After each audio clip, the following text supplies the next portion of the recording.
Qozusa o gün mənə nə təşkillə qoymusansa, əlinizi hələ belimdə qalıbdı. Həqiqi yaxından yemələr var oxşayırsan. Uzaqdan. Amma nə danışırsan sonra mən qozusum bilim. Oy, mən nədən qorxuyam ben? Nədən qorxuyam ben? Heç qorxaq deyilsən, heç. Evet, nədən qorxacağım? Nədən qorxacağım? Heç mi qorxmuyorum? Videolara bax, aramızdan maşın keçər. Belə durursan. Keçsin də aramızdan. Tək aramızdan maşın geçsin, he? Yaxşı, sen ancaq mənim cümağımı. Ha istəyirəm kimlənsə səndəki kimi alındıram, alınmır. Sabah səndən qəş alındıracaq. Bugün getdi, mənə bax, gör nə deyim. Axşam yuxuma girmişsin, üstü o tökülməsi.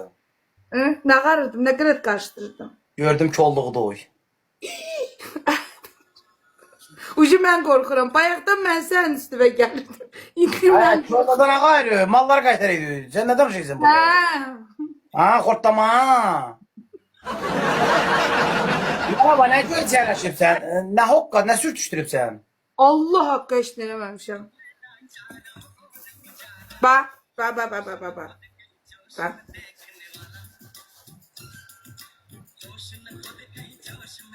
Allah Heç beni deməmişəm, ahmakların üstüne şahsiye vallahi. basıya vuram.